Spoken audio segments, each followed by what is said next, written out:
आइए गौर फरमाते हैं। क्वेश्चन दे रखा है, कह रहा है electron falls from rest through a vertical distance h। Electron falls from the rest through the vertical distance h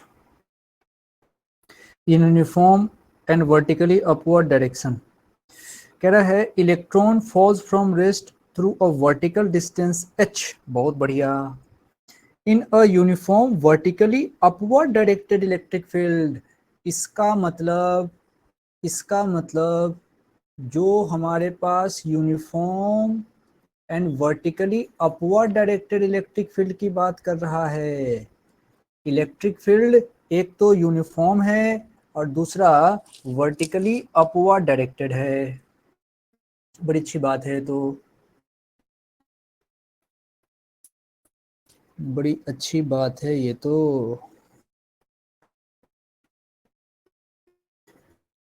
ये इलेक्ट्रिक फील्ड यूनिफॉर्म भी है और वर्टिकली अपवर्ड डायरेक्टेड भी है,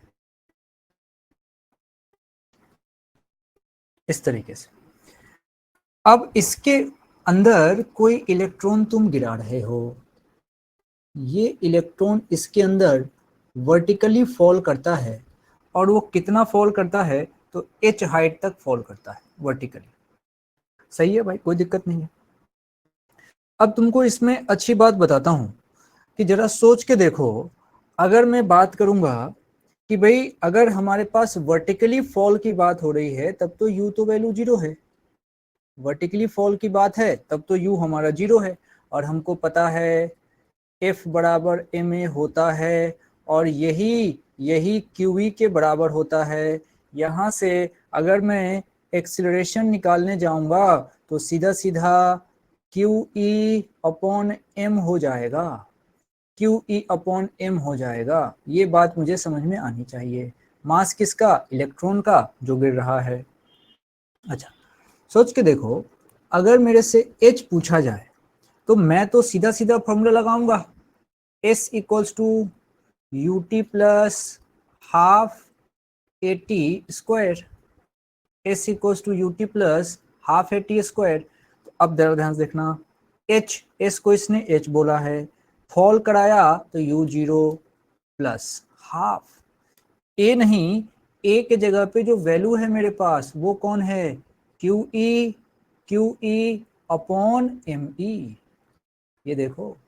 अच्छा, और इनटू टी स्क्वायर, ये बात ये कह रहा है। बहुत अच्छा, जरा यहां से टाइम के लिए रिलेशन सोच के देखते हैं।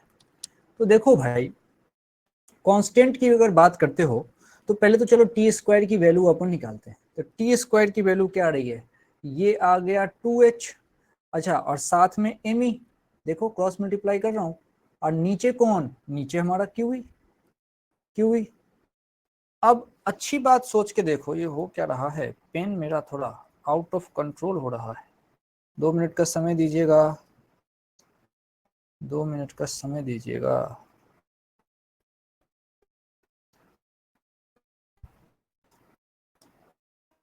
हाँ, ये देखिए, अब कांस्टेंट की बात देखो, ये दो कांस्टेंट साइड कर लो, चार्ज अपने को पता ही है, कांस्टेंट साइड कर लो। अच्छा, अब देखना आराम से, यहाँ पे अभी क्यों मैंने चार्ज को साइड किया? क्योंकि अगली घटना में ये इलेक्ट्रॉन तो गिरा ही रहा है, बाद में प्रोटॉन गिरा रहा है, यानी कि इलेक्ट्रॉन और प्रोटॉन में हमें चार्ज की लड़ाई तो है ही नहीं, तो चार्ज को साइड कर लिया। अच्छा, अब सेम हाइट से देखो, उसी हाइट पे सेम वर्टिकल डिस्टेंस h पर प्रोटॉन गिराना है, मतलब h भी सेम है, तो चलो h को भी हटा लिया। अच्छा, इलेक्ट्रिक फील्ड सबके लिए बराबर, तो इलेक्ट्रिक फील्ड भी हटा लिया। इसका मतलब टाइम कुल मिला के जो प्रोपोर्शनैलिटी देखी जा रही है वो है तो मास के प्रोपोर्शनल। सोच के देखो, टाइम है तो मास के प्रोपोर्शनल, एक तरफ मास इलेक्ट्रॉन का और दूसरी तरफ प्रोटॉन का, मतलब टाइम कुल मिला के मास के प्रोपोर्शनल है। जिसका मास कम, इसका कंक्लूजन तो यही निकल रहा है ना। देखो देखो, सिंपल सी बात है कि भाई जिसका मास कम, जिसका मास कम उसका टाइम भी कम, उसका टाइम भी कम। मास कम टाइम कम, जिसका मास कम उसका टाइम कम, बस तो हो गया। अब देख रहा, जरा ध्यान से देखो, हमारे पास कंडीशन क्या है, हमारे पास time of fall of electron in comparison to time of fall of proton. Electron का मास कम है, इलेक्ट्रॉन का मास कम है तो इलेक्ट्रॉन को टाइम भी कम लगेगा। इलेक्ट्रॉन का मास कम है इसलिए इलेक्ट्रॉन को टाइम भी कम लगेगा। यही कंक्लूजन है कि भाई इलेक्ट्रॉन की बात करोगे तो इलेक्ट्रॉन के पास जो मास है वो कम है, इसीलिए इसीलिए ये देखो भाई, ये पेन अपने आप लिख रहा है आज, भूत आ गया इसमें, भूत आ गया इलेक्ट्रॉन में, टाइम भी कम लगेगा। ये बात समझ में आनी चाहिए, ये बात समझ में आनी चाहिए। इसको हटा देते हैं।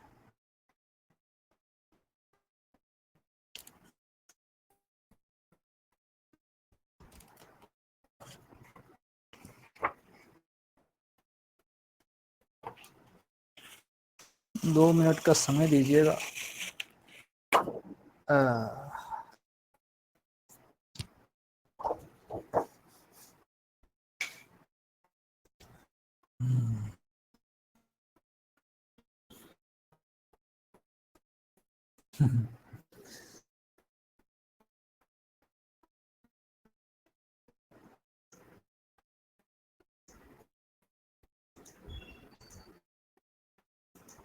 देखिए, अब हम पढ़ना चाहते हैं कंडक्टर।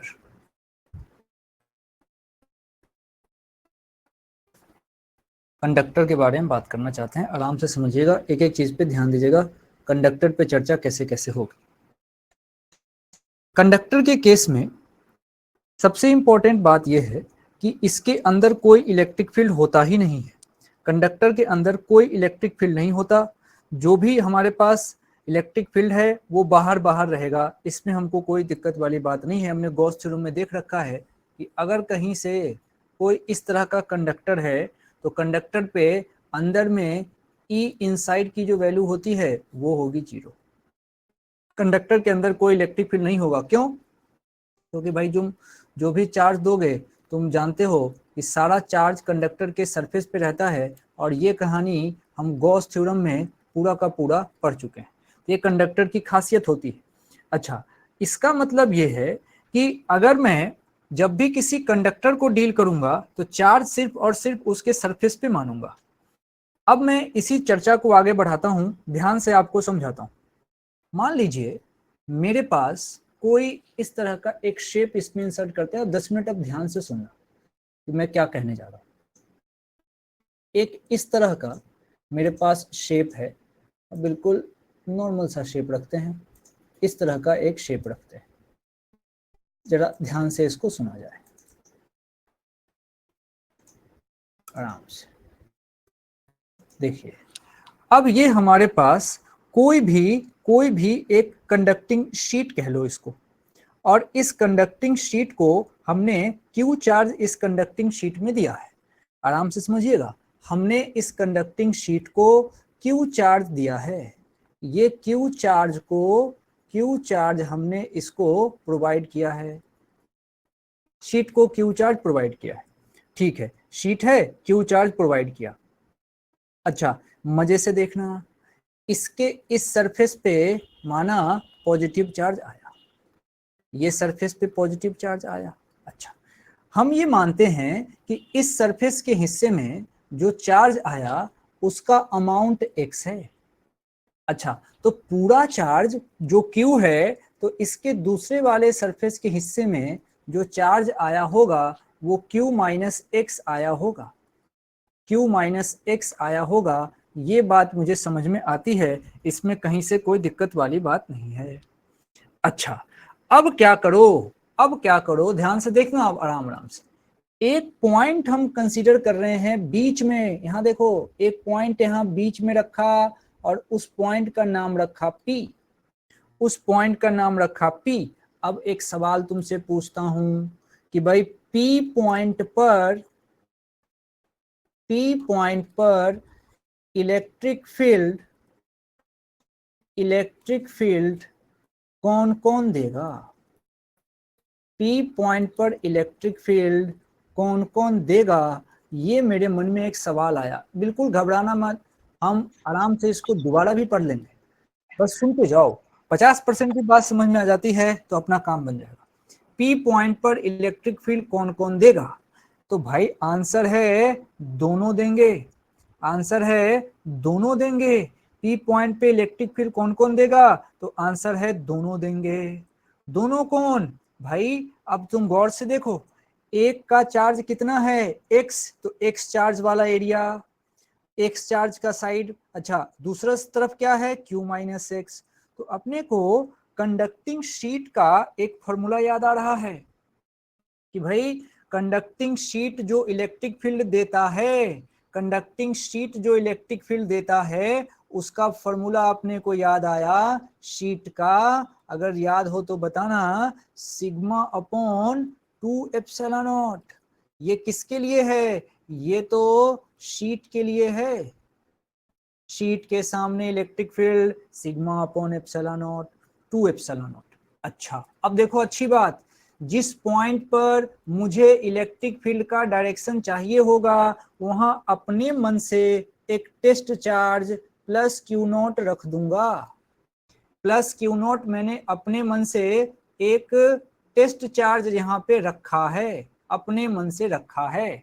तो क्या होगा देखना, एक्स वाला चार्ज जो है वो पॉजिटिव है, ये इसको रिपेल करेगा ऐसे, माना इसने जो इलेक्ट्रिक फील्ड दिया है इसका नाम E1 है।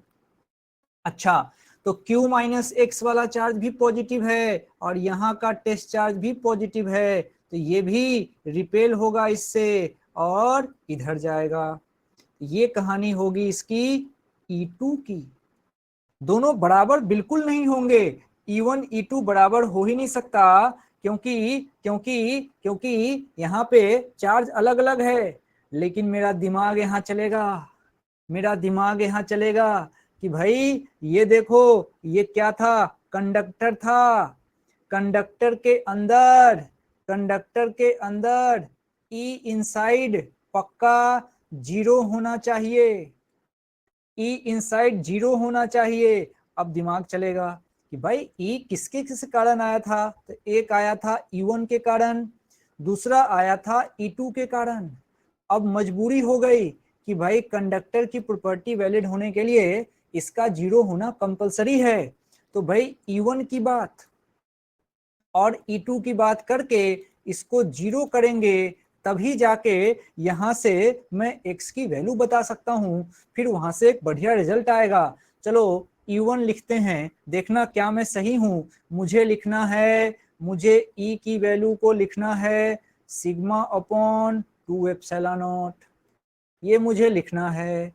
फिर मेरा दिमाग चला कि भाई E1 तो सिग्मा, अच्छा सिग्मा को मैं लिख सकता हूं चार्ज अपॉन एरिया, सिग्मा को लिख सकता हूं भाई चार्ज अपॉन एरिया, भाई चार्ज अपॉन एरिया ये होता है सिग्मा। चलो ये भी ठीक है।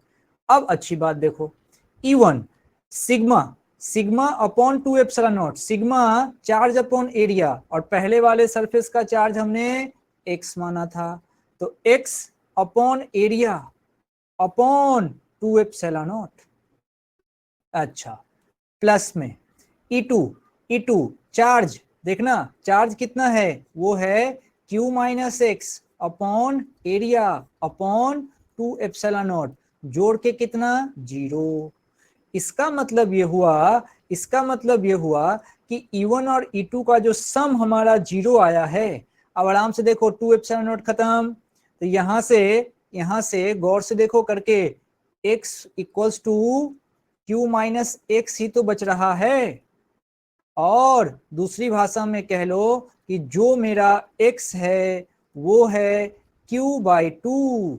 जो मेरा x है वो है Q/2। इसका क्या मतलब है कि पूरा चार्ज जो Q था वो दो टुकड़ों में बट गया और दोनों तरफ बराबर बराबर चार्ज चले गए, बराबर बराबर चार्ज चले गए।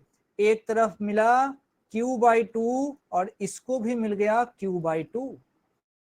हाँ, अंदर में कुछ नहीं, अंदर में हमारे पास जो इलेक्ट्रिक फील्ड है वो है 0। तो अब एक सवाल सुनना, कहते हैं कि prove that if an isolated large conducting sheet is given a charge, then charge distributes equally on its two surfaces।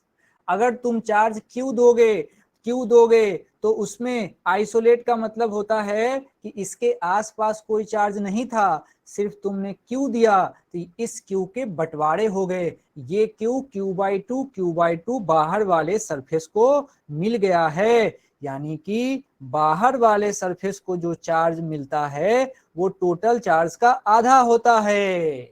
ये ध्यान रखो, बाहर वाले सरफेस को जो चार्ज मिलता है वो टोटल चार्ज का आधा होता है। ठीक है, अच्छी बात है। अच्छा, क्या मुझे इसको दोबारा बताना है या थोड़ा बड़ा करके दिखा दूं तो काम चलेगा? देखो, ये थोड़ा सा ऐसे देखो, ये देखो, अब एक बार क्विक रिकैप देखो।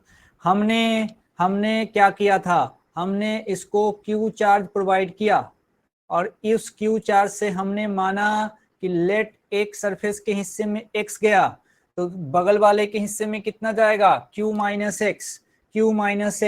फिर हमने एक पॉइंट यहाँ पे P लिया, हमारा टारगेट था, मन में ये हमने सोचा कि P पॉइंट पर इलेक्ट्रिक फील्ड कौन देगा, तो भाई जितने चार्ज अवेलेबल होंगे वो देंगे। एक चार्ज था x, एक चार्ज था -x, लेकिन x बिल्कुल शीट के फॉर्म में है, तो किसी शीट के सामने इलेक्ट्रिक फील्ड σ/2ε0 होता है। तो एक बार मैं x के कारण निकालूंगा, एक बार Q-x के कारण निकालूंगा।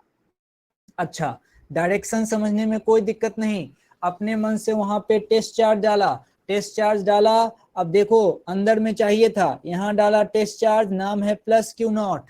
तो x वाला भी इस प्लस को अपने से दूर भगाएगा और Q-x वाला भी दूर भगाएगा, दोनों का नेट सम 0 किया। जैसे 0 किया तो x की वैल्यू Q/2 आ गई। इसका मतलब जो हमने x दिया था वो x यहाँ Q/2 हो गया और बगल वाला Q-Q/2 मतलब Q/2 वो भी हो गया। ये बात अपने को समझ में आनी चाहिए। अब देखो मैं क्या कहना चाहता हूँ, क्यों ऐसा बोल रहा हूँ, मैं क्या समझाना चाहता हूँ, उसका पर्पस समझिए। क्वेश्चन क्या करता है, थोड़ा सा फोटो लेते हैं, एक फोटो, ये देखो, ये देखिए,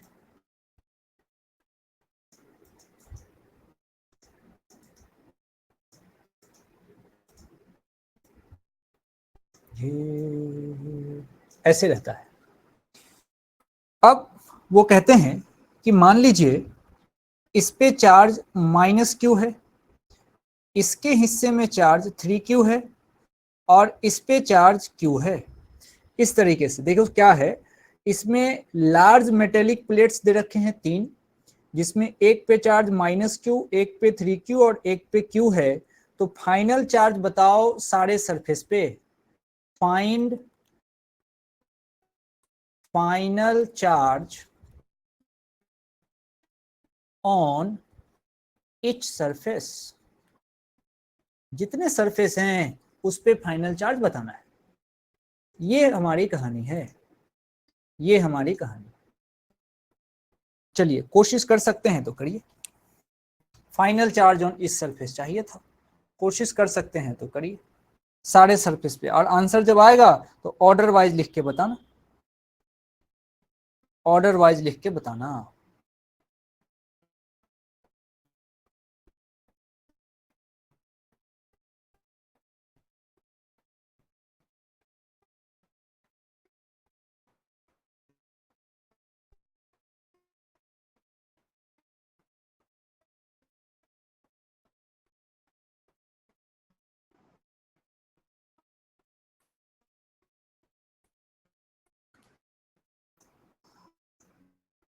मैं चैट बॉक्स देख रहा हूँ, बताइएगा किसी का आया तो।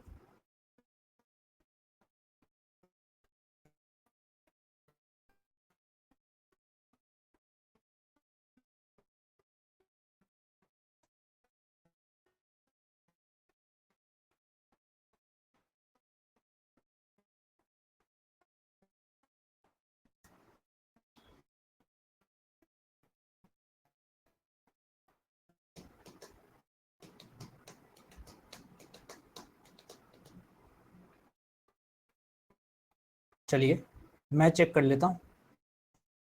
आइए समझाता हूँ। जब हम छोटे थे तो हमारे से कहा गया था कि बेटा जो कोई प्लेट होता है, प्लेट, उस प्लेट के इनर सरफेस पे इक्वल एंड अपोजिट चार्ज होते हैं। ये मुझे थोड़ी सी बात याद है कि प्लेट के इनर सरफेस पे इक्वल एंड अपोजिट चार्ज होते हैं। चलो थोड़ी सी बात याद है, बढ़िया है। अब दूसरी बात मुझे याद आती है कि भाई मेन कॉन्सेप्ट क्या याद आ रहा है? मेन कॉन्सेप्ट ये है कि जो मेरा, ये समझना, इसको तुम एक टेक्निक समझ सकते हो क्या है, कैसे सोचूंगा मैं। ये टेक्निक यहाँ पे क्या लगा रहे हैं, इसको समझने की जो फॉर्मूले वाले कॉपी में लिखा जाएगा। देखो, जो प्लेट होगा, उस प्लेट का जो आउटसाइड पोर्शन होगा, आउटसाइड ऑफ प्लेट पे जो चार्ज होगा, वो टोटल चार्ज जो इस सिस्टम का है, हमने देखा था कि टोटल चार्ज का आधा आधा मिला था बाहर बाहर, तो टोटल चार्ज बाई 2 होगा। पहली बात तो ये फॉर्मूला कॉपी में जाने के लिए। अच्छा, दूसरी बात, जो प्लेट के आमने सामने होंगे, यानी कि जो इसके आमने सामने का पार्ट होगा, आमने सामने का जो पार्ट होगा, उसमें जो चार्ज रहते हैं वो रहते हैं equal and opposite. Equal and opposite मतलब आमने सामने में तो इक्वल एंड अपोजिट, दो ही बात काम की है। एक बात ये, दूसरी बात ये, खेल खत्म। कि भाई बाहर वाले को तो टोटल चार्ज डिवाइडेड बाय 2 और अंदर वाले को इक्वल एंड अपोजिट। अब हो गया, अब हो गया। सबसे पहले मैं तो टोटल चार्ज निकालूंगा। ले भाई, टोटल चार्ज कितना है तो जोड़ लूंगा, कोई दिक्कत ही नहीं है। -q plus 3q plus q, ये कितना हो गया? ये हो गया 3q। 3q, इसमें कोई दिक्कत नहीं है। तो टोटल चार्ज तो आ गया 3q। ओके, इसका मतलब ये काम खत्म है, स्टेप 1 खत्म। अब स्टेप टू कहता है कि भाई आउटर पे जो चार्ज होगा वो टोटल बाई 2 होगा। यानी कि जो आउटर चार्ज है वो टोटल चार्ज बाई 2 है। ठीक है भाई, तो क्या होगा? आउटर पे चार्ज है हमारे पास, ठीक है। तो आउटर की चार्ज कैसे निकालोगे? Total charge 3q divided by 2। तो आउटर पे चार्ज 3q बाई 2, ये पहले फिक्स हो गया कि इस सिस्टम के आउटर पे जो चार्ज आएगा, आउटर कौन है? एक इधर है 3q/2 और एक इधर हो गया 3q/2। पहला हमने इसको समझदारी से कर लिया कि भाई आउटर पे जो चार्ज होगा वो पूरे चार्ज का आधा होगा। फिर दूसरा कॉन्सेप्ट क्या है कि इनर पे जो चार्ज आएगा, प्लेट के इनर पे, उसके लिए सारे प्लेट के चार्ज को चेंज नहीं कर सकते तुम। देखो मैं क्या कहना चाह रहा हूं, इस पोर्शन का चार्ज लिखना चाहता हूं। तो भाई इस प्लेट के पूरे हिस्से का चार्ज तो Q है, इस Q में से 3q/2 घटाओगे, जो आएगा वही तो यहाँ का चार्ज है। सोचो। अच्छा, तो इसमें से इसको घटाओ, देखो ये Q है, इसमें से तुम 3q/2 घटा रहे हो, तो क्या -q/2 आएगा क्या? यस, -q/2 आएगा। यानी कि इसके इस वाले पोर्शन पे जो चार्ज आएगा वो आएगा माइनस का q/2। समझो? और फिर दूसरा समझो जो मैं कहना चाह रहा हूं, मेन बात, प्लेट के, देखना, प्लेट के आमने सामने चार्ज इक्वल एंड अपोजिट होंगे। तो मजबूरी हो गई कि इस वाले पोर्शन पे चार्ज प्लस का Q/2 होना पड़ेगा, प्लस का Q/2 होना पड़ेगा। और देखो, और अब इसका क्या, अरे इस पे पूरा चार्ज तो 3Q है और एक तरफ आ गया Q/2, तो इसके हिस्से में कितना बचा, तो 2.5 बचे, मतलब 5Q/2 बचा। मतलब ओहो, यहाँ पे 5Q/2, ओ लेकिन यहाँ कितना, तो इक्वल एंड अपोजिट, मतलब पक्का माइनस का 5Q/2 यहाँ पे होगा। अच्छा, अब इस पोर्शन पे माइनस का 5Q/2 है, तो यहाँ 3Q/2 जो आया हुआ था ये सही है या नहीं, इसको चेक करके देख लेते हैं। तो देख लो, अगर तुमने 3Q, ये तो मैं चेक कर रहा हूँ, बात बिल्कुल सही लिखी है मैंने, लेकिन चेक कर रहा हूँ कि क्या 3Q/2 में से मैं माइनस का 5Q/2 को अगर मैं जोड़ूं, सोचो अगर मैं माइनस का 5Q/2 अगर इसमें से जोड़ूं, तो क्या मेरे को ये माइनस Q मिल रहा है क्या, जोड़ के देखो, और बिल्कुल मिल रहा है। समझो, ये मिल गया अपने को माइनस का 2Q/2, मतलब माइनस का Q, मतलब हम सही चल रहे हैं, मतलब हम सही चल रहे हैं।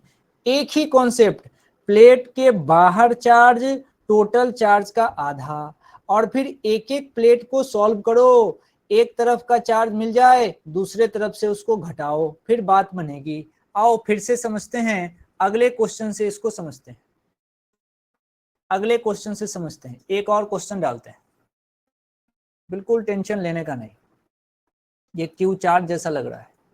एग्जाम्पल लिख देता हूँ, एग्जाम्पल, आ जाओ भाई, रेडी रहो, आराम से समझो। क्या करता हूँ, एक प्लेट, ये थोड़ा, ये ले, ये थोड़ा दूर दूर इसको करता हूँ, ये लो, जो मर्जी चार्ज रखो, माना तुमने इस पे रख दिया Q और इस पे रख दिया 2Q, बस इतना रख दिया, और वही पूछा है इस सारे सरफेस पे चार्ज बताओ, find charge on all surface. Each surface कहोगे तो सुंदर लगेगा, ईच कह दो, एवरी कह दो भाई, ले एवरी कह दिया, एवरी सरफेस करो,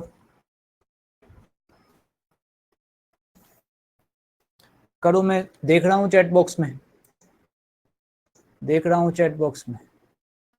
1.5 माइनस 1.5, ये अरे सब लोग बहादुर हैं। आप आज कुछ बच्चे आराम कर रहे हैं, करने दीजिए आराम। किसी का नेटवर्क नहीं का मैसेज आया है, कोई बीमार हो गया है, ऐसे में तो दोस्तों कुछ न कुछ समस्या आती ही रहेगी। अच्छे से पढ़ना है, करो तुम लोग करो।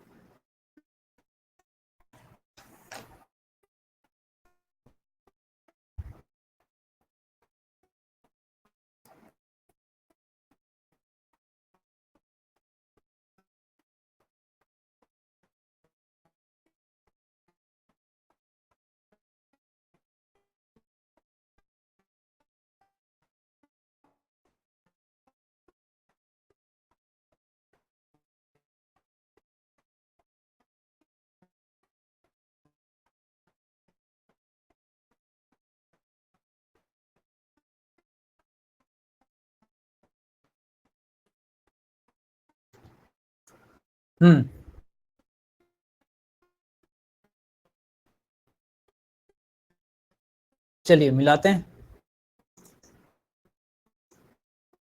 आइए समझते हैं इसको। बढ़िया बात है, अच्छा है। देखिए, पहला नियम, नियम संख्या फर्स्ट, नियम संख्या फर्स्ट, पहले तो मैं चेक करूंगा टोटल चार्ज कितना है, टोटल चार्ज कितना है, और जैसे ही मैं आउटसाइड की बात करूंगा तो उसके लिए मेरे पास एक ही नियम है कि आप सबसे पहले टोटल चार्ज फाइंड करो, डिवाइडेड बाय 2 कर दो। टोटल चार्ज, अरे भैया एक के हिस्से में Q, दूसरे के हिस्से में 2Q, टोटल चार्ज तो आ गया, डिवाइडेड बाय 2 कर दिया, ये बन गया 3Q/2। 3Q/2 यानी कि आउटसाइड तो चार्ज हमारा फिक्स है, 3Q/2 आएगा, उसको लिख के निश्चिंत हो जाते हैं। ये रहा 3Q/2, ये भी आउटसाइड 3Q/2, रिलैक्स। अब आओ अगली लड़ाई हमको ये पता है कि आमने सामने, ये हम जानते हैं कि भाई आमने और सामने यहाँ पे चार्ज कैसे होंगे, तो इक्वल एंड अपोजिट होगा। Done, no problem, equal and opposite.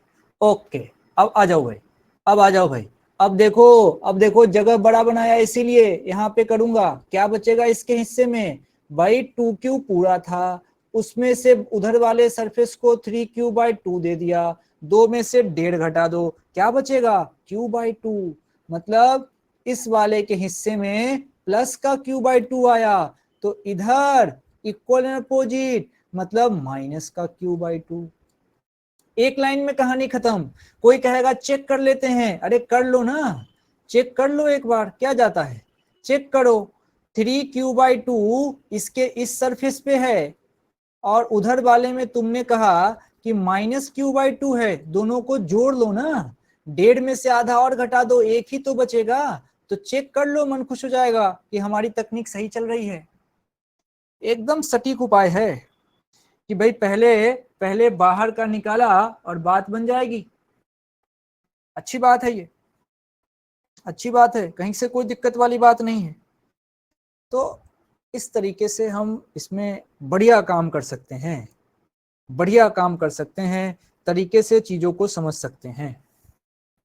अब दोस्तों, अभी जो चीज बताने वाला हूं आगे, वो बड़ा इंपॉर्टेंट सेक्शन है, गौर से इसको समझिएगा।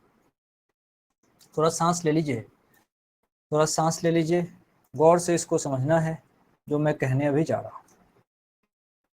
2-4 पेज में इकट्ठा कर लेता हूं। अभी हम कंडक्टर जो हमारे पास होगा स्फेरिकल, उसके कारण पोटेंशियल लिखने वाले, कंडक्टर के कारण पोटेंशियल लिखने वाले हैं। ये ऐसी लड़ाई है जिसमें लोग ध्वस्त हो जाते हैं, लेकिन आप इतने जीनियस हैं कि आपको कोई फर्क नहीं पड़ेगा, आप इतने इंटेलिजेंट हैं। तो अब आप देखिए कैसे करते हैं। हम क्या चाह रहे हैं, समझना बात, हम चाह रहे हैं पोटेंशियल लिखना चाहते हैं अलग अलग पॉइंट पे किसी स्फेरिकल कंडक्टर के कारण। बोलने से बात समझ में नहीं आएगी, इसीलिए मैं लिखता हूं, आप उस पर गौर फरमाइएगा। मैं लिखता हूं, आप ध्यान दीजिएगा आराम से। आइए, मेरे पास एक स्फेयर है ऐसा, और एक उसका भाई बाहर बाहर से ऐसा, ऐसा है। इस तरह से 2 स्फेयर हमने बनाए, ऐसे बना देते हैं। थोड़ा कंसेंट्रिक वाली फीलिंग आ रही है, बढ़िया है। ध्यान से सुनिएगा क्या कहने वाला हूं मैं। अब इनके अपने अपने रेडियस होंगे। तो माना कि जो पहला वाला है छोटू, इसका रेडियस r है, और जो ये बड़ा वाला है इसका रेडियस 2r है, ऐसा हमने माना। और इसके हिस्से में चार्ज q है, और जो बाहर वाला है इसके हिस्से में चार्ज 3q है। ऐसा सिचुएशन हमारे पास है। अच्छा, ये जो आप देख पा रहे हैं, इसका मैं नाम दे रहा हूं स्फेयर नंबर 1। स्फेयर नंबर 1, अब से मैं स्फेयर को s लिख दूंगा आगे से, और ये वाला बाहर वाला जो है इसका नाम दिया है स्फेयर 2। ध्यान से सुनना, अब से स्फेयर का नाम s लिख दूंगा, और s1 मतलब आप पहला वाला स्फेयर समझना, और s2 मतलब आप दूसरा वाला स्फेयर समझना। ओके, अब जरा समझो, हम चाहते हैं, हमारा टारगेट समझो, हम चाहते हैं अलग अलग पॉइंट पर पोटेंशियल लिखना।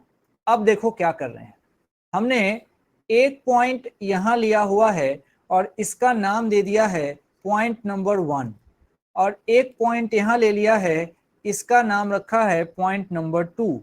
हम चाहते हैं कि बताएं कि V1 कितना होगा और ये V2 कितना होगा। ये हमारा टारगेट है, हम ये बताना चाहते हैं। कुछ नहीं करना है, फोटो बनाओ अपनी कॉपी में, फोटो बनाओ और आराम से निश्चिंत रहो, कुछ मत करो, फोटो बनाओ और निश्चिंत रहो, फोटो बनाओ निश्चिंत रहो, आराम से फोटो बनाओ पहले।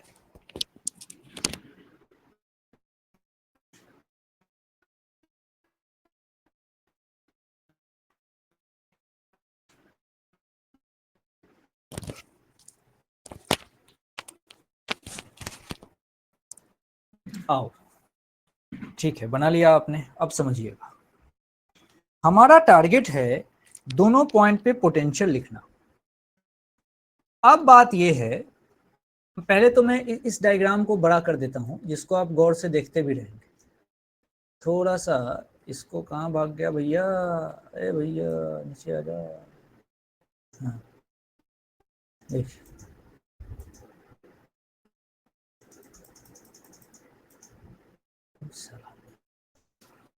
चलो, हम चाहते हैं कि जो हमारा V1 पॉइंट है, इस V1 पॉइंट पर सोचो पोटेंशियल कौन कौन देगा।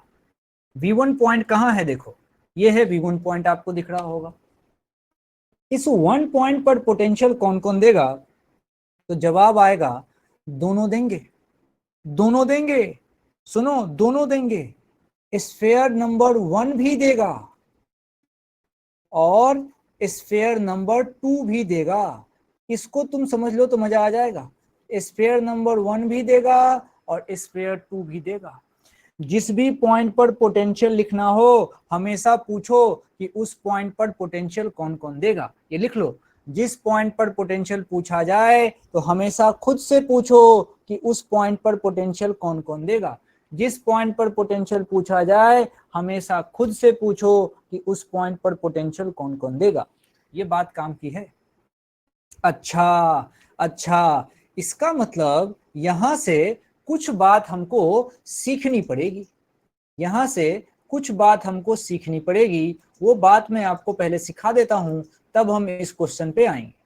देखिए, पहली बात आराम से ध्यान से समझा जाए कि भाई मेरे पास अगर इस तरह का एक स्फीयर है तो, और इसका रेडियस जो है, ये रेडियस मेरे पास इसका r है। मैंने चार्ज दिया इसको Q, ये Q चार्ज चारों तरफ इसके बाहर बाहर से इस तरीके से डिस्ट्रीब्यूट हो गया, चार्ज इसके बाहर बाहर से डिस्ट्रीब्यूट हो गया। अब मजे से सुनना, अब मैंने यहां से, अब मैंने इसके सेंटर से r दूरी पर कोई पॉइंट पकड़ लिया जिसका नाम P है, और मैं चाहता हूं VP लिखना। तो आपको पता है, बाहर से देखने पर आउटसाइड पॉइंट है, बाहर से देखने पर ये जो है, ये पूरा का पूरा स्फीयर पॉइंट जैसा फील होगा। तो उसको तुम बोलोगे, इसको कैसे, क्या होगा इसका पोटेंशियल, तो वो होगा KQ अपॉन R। लेकिन ऐसे मत पढ़ना, इसको ऐसे पढ़ना। क्या पढ़ोगे, इसको पढ़ना KQ अपॉन सेंटर से दूरी। ये बात काम की है, KQ अपॉन सेंटर से दूरी। क्या है ये मतलब, जब भी पॉइंट आउटसाइड हो, जब भी पॉइंट आउटसाइड हो, जब आउटसाइड पॉइंट पर पोटेंशियल पूछा जाए तो मैं बोलूंगा KQ अपॉन सेंटर से दूरी। Q क्या है, Q वो टोटल चार्ज है जो इसके सरफेस पे डिस्ट्रीब्यूट हुआ है। अंदर में तो चार्ज रहेगा ही नहीं, सारे चार्ज सरफेस पे जाते हैं। अच्छा, एक तो ये बात है, लेकिन क्या होगा जब ये कोई कंसेंट्रिक सर्कल हो, कंसेंट्रिक सर्कल हो तो क्या होगा, इस बात को समझाना है।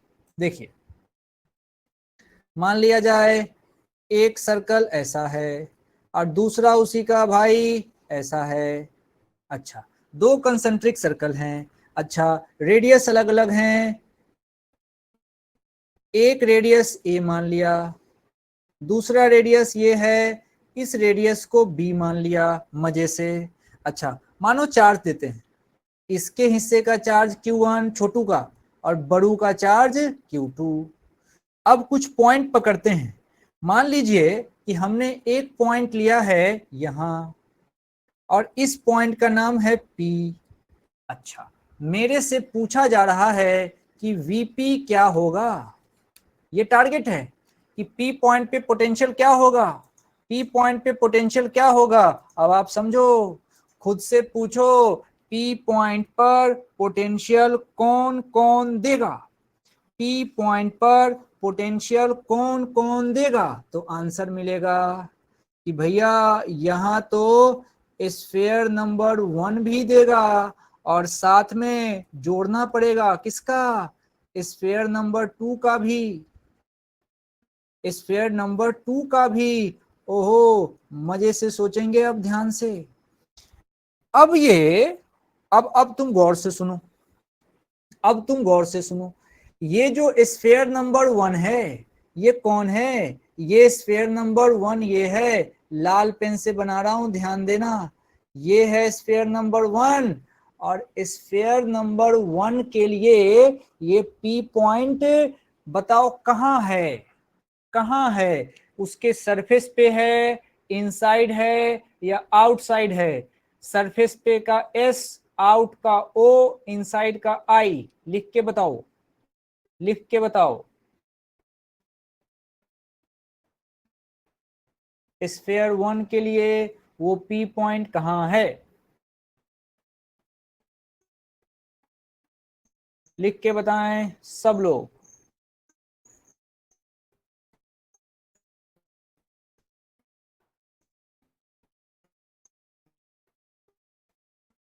थोड़ा नेटवर्क का इशू चल रहा होगा, नेटवर्क तो ऐसे ही होता रहता है, नेटवर्क में क्या टेंशन लेना है। नेटवर्क की टेंशन नहीं, रिकॉर्ड तो कर ही देता हूँ, जिसको नेटवर्क परेशान करता है वो दोबारा देख लीजिएगा। समटाइम इट हैपेंस, नेटवर्क का इशू आ जाता है। देखिए तो बिल्कुल स्फीयर 1 के लिए ये पॉइंट जो है ये कहां है, आउट है। स्फीयर 1 के लिए ये पॉइंट जो है ये है आउट। अच्छा स्फीयर 2 के लिए सोचो, स्फीयर 2 के लिए तो वो पॉइंट इसके सरफेस पे ही है, वो पॉइंट इसके सरफेस पे ही है। और देखना, और देखना, सरफेस पे जो पोटेंशियल होता है वही इनसाइड का भी पोटेंशियल होता है। ये तो अपने को पढ़ा हुआ है कि भाई देख, वी सरफेस जो होगा वही वही वी इनसाइड होता है और वो कितना होता है, वो के क्यू अपॉन रेडियस होता है, के क्यू अपॉन रेडियस होता है। जो सरफेस अंदर वही सरफेस जाएगा कहां, वही जो पोटेंशियल अंदर वही पोटेंशियल सरफेस पे जाएगा। कारण कारण इलेक्ट्रिक फील्ड 0 होता है और पोटेंशियल कांस्टेंट होगा, क्योंकि E बराबर अगर E का मैग्नीट्यूड बोलोगे तो dV/dr। तो जहां E0 वहां V को कांस्टेंट होना पड़ेगा, कांस्टेंट मतलब सेम वैल्यू होना पड़ेगा। जो पोटेंशियल अंदर है वही सरफेस तक जाएगा। वही तो कुछ लोग लिख देते हैं रेडियस r अगर हो तो KQ/r लिख देते हैं। अच्छा तो ठीक है भाई, अब इसी चीज को यहां दिमाग लगाते हैं, इसी चीज को यहां दिमाग लगाते हैं कि भाई यहां क्या लिखे हैं स्फीयर 2 के लिए और स्फीयर 1 के लिए। चलो आराम से बताना, सरफेस की बात कर रहा हूं, सरफेस पे, सरफेस पे। अच्छा क्या होगा, KQ/रेडियस। और एक अच्छी बात बताता हूं, अच्छी बात बताता हूं, ध्यान रखना हमेशा भाई, जिसका चार्ज उसी का रेडियस, जिसका चार्ज उसी का रेडियस। बार बार बोलो इसको, जिसका चार्ज उसी का रेडियस। जिसका चार्ज लिखोगे रेडियस भी उसी का लोगे। जो पोटेंशियल सरफेस पे वही पोटेंशियल इनसाइड, कितना, KQ/रेडियस, जिसका चार्ज उसी का रेडियस। आओ समझते हैं, अरे क्लियर हो जाएगा 2 से 3 सवाल में, दोबारा भी पढ़ेंगे इसको। अब जरा देखो, वीपी, पी पॉइंट पे पोटेंशियल, स्फीयर नंबर 2 के लिए पी पॉइंट उसके सरफेस पे है, सरफेस पे होता है तो फॉर्मूला होता है के क्यू अपॉन रेडियस, जिसका चार्ज उसी का रेडियस। ओके, तो बाहर वाले का चार्ज Q2 और बाहर वाले का ही रेडियस, तो बाहर वाले का रेडियस तो B है, इसीलिए वो हो गया KQ2 अपॉन B। आ जाओ आउट का समझो, आउट का नियम, आउट का नियम, के क्यू अपॉन सेंटर से दूरी, के क्यू अपॉन सेंटर से दूरी, के क्यू अपॉन सेंटर से दूरी, जिसका चार्ज उसी के लिए दूरी लिखेंगे भाई, तो के क्यू छोटू का है तो Q1 सेंटर से दूरी। अच्छा, वो किसकी दूरी, पॉइंट की, तो सेंटर से दूरी मतलब इस Q1 के सेंटर से P पॉइंट तो B दूरी पर है, ये हो गया। तो अरे B तो लिख दे भाई, B हो गया, ऐसा आएगा। तो पोटेंशियल कितना आया, के क्यू वन बी और साथ में के क्यू टू बी, ये आएगा। फिर से सीखते हैं, बहुत मौका है, टेंशन नहीं है। आ जाओ इस पे बात करो। ये है फोटो, ये है फोटो जो तुमको मैंने पहले ही बनवा रखा है। अब आ जाओ इसमें, अब आ जाओ इसमें, आराम से सोचो। देखो कहाँ का पोटेंशियल चाहिए, वन का, वन का पोटेंशियल चाहिए। अब गौर से देखना, वन पे पोटेंशियल कौन कौन देगा, तो आंसर है दोनों देंगे। One number point sphere number 1 के सरफेस पर है, लेकिन यही one number point sphere number 2 के अंदर है। बात क्लियर होनी चाहिए। अब इसको लिखेंगे, वन नंबर पॉइंट स्फीयर 1 के, वन नंबर पॉइंट स्फीयर 1 के सरफेस पर है, लेकिन यही one number point, one number point sphere 2 के इनसाइड है। अच्छा, अब देखो सरफेस, सरफेस के लिए, सरफेस के लिए के क्यू अपॉन रेडियस, जिसका चार्ज उसी का रेडियस, तो बात छोटे की है तो छोटे का चार्ज है Q और छोटे का रेडियस है R, first class. Plus sphere 2 के लिए इनसाइड, इनसाइड का फॉर्मूला वही होता है के क्यू अपॉन रेडियस, लेकिन जिसका चार्ज उसी का रेडियस। स्फीयर 2 का चार्ज क्या है भैया, स्फीयर 2 का चार्ज दिखा दे 3Q अपॉन जिसका चार्ज उसी का रेडियस, स्फीयर 2 का रेडियस दिखा दे, स्फीयर 2 का रेडियस कितना है 2R। ये आ गया, ये आ गया वन के लिए, खत्म, इतना ही आसान है। अच्छा, कोई बोले ठीक है वन लिख दिया, तो अब V2 लिख के बताओ, अब V2 तुम लिख के बताओ, V2 तुम लिख के बताओ, सवाल पूछो, सवाल पूछो। V2 पर, V2 पर पोटेंशियल कौन कौन देगा, अपने आप जवाब मिलेगा, अपने आप जवाब मिलेगा। तुमने जैसी पूछा ना कि V2 पे पोटेंशियल कौन कौन देगा, तो आंसर अपने आप मिलेगा, दोनों देंगे। कौन दोनों, तो दोनों स्फीयर देंगे भाई, दोनों स्फीयर देंगे, दोनों के पास चार्ज है, दोनों स्फीयर देंगे। अब लिखेंगे तरीके से, मुझे V2 लिखना है, V2 लिखना है, तो भाई इस पे पोटेंशियल एक तो स्फीयर नंबर 1 के कारण, प्लस अगला स्फीयर नंबर 2 के कारण। अब स्फीयर 1 के लिए कहाँ है और 2 के लिए कहाँ है, पॉइंट ये देख लेंगे। आ जाओ समझते हैं, आ जाओ समझते हैं। देखो स्फीयर नंबर 1 के लिए, स्फीयर नंबर 1 के लिए पॉइंट नंबर 2, पॉइंट नंबर 2 बाहर है, स्फीयर नंबर 1 के लिए पॉइंट नंबर 2 बाहर है, बाहर है, ये लिख दिया, आउट। अच्छा, V2 मतलब पॉइंट 2 की बात हो रही है। अच्छा, अब स्फीयर नंबर 2 के लिए यहां देखो, स्फीयर नंबर 2 के लिए ये पॉइंट नंबर 2 तो सरफेस पे है, स्फीयर नंबर 2 बाहर और पॉइंट 2 उसके सरफेस पे। ठीक है भाई, तो V2 की बात हो रही है स्फीयर नंबर 2 के लिए, ये सरफेस पे है। अच्छा, पहले आउट की बात, आउट का फॉर्मूला, आउट का फॉर्मूला के क्यू अपॉन सेंटर से दूरी, अरे जिसका चार्ज उसी के लिए दूरी, 1 का चार्ज q था तो kq, और सेंटर से दूरी, उस पॉइंट की सेंटर से दूरी कितनी है ये पकड़ो, आ जाओ दिखाओ।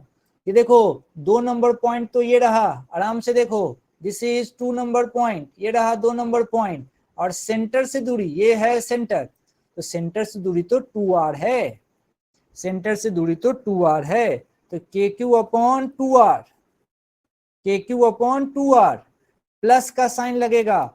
आ जाओ सरफेस की लड़ाई लड़ते हैं, सरफेस की, स्फीयर नंबर 2 के सरफेस पे है, और सरफेस का फॉर्मूला हम जानते हैं, क्या होता है सरफेस का फॉर्मूला, kq अपॉन रेडियस, जिसका चार्ज उसी का रेडियस, 2 का चार्ज तो 3q है और 2 का रेडियस तो 2r है, जिसका चार्ज उसी का रेडियस। तो बोलो भाई, k चार्ज कितना 3q, रेडियस कितना 2r, जिसका चार्ज उसी का रेडियस। ये आ गया नेट पोटेंशियल।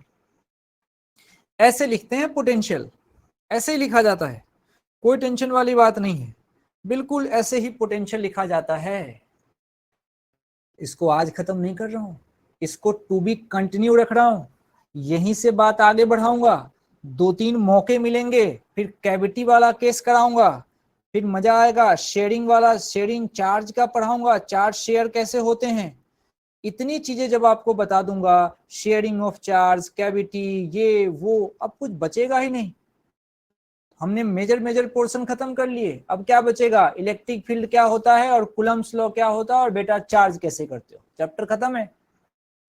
तो इसलिए आज वाले सेक्शन को तरीके से लिखना है, पढ़ना है, समझना है कि भाई एक ही नियम है, एक ही नियम है, जहां मेरे को पोटेंशियल पूछेगा मैं कहूंगा कि भाई उस पॉइंट पे पोटेंशियल कौन कौन देगा, तो जवाब मिलेगा जितने अवेलेबल हैं उतने देंगे, 2 स्पेयर है 2 स्पेयर देगा, 3 स्पेयर है 3 देगा, 10 स्पेयर होगा 10 देगा, और फिर चेक करूंगा वो पॉइंट कहाँ है। अगर पॉइंट इनसाइड है या सरफेस पे है तब तो बात हो जाएगी के क्यू अपॉन रेडियस, अरे जिसका चार्ज उसी का रेडियस। लेकिन अगर पॉइंट आउटसाइड है, लेकिन अगर पॉइंट आउटसाइड है तो फॉर्मूला होगा के क्यू अपॉन सेंटर से दूरी, के क्यू अपॉन सेंटर से दूरी।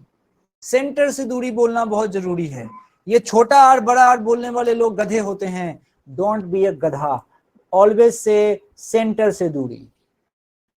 तो बस आज के लिए इतना ही, जिसको दिक्कत है वो रहे, बाकी लोग जाएं, हैंड आउट और नोट्स आपको भेजता हूं, आप मजे करिए।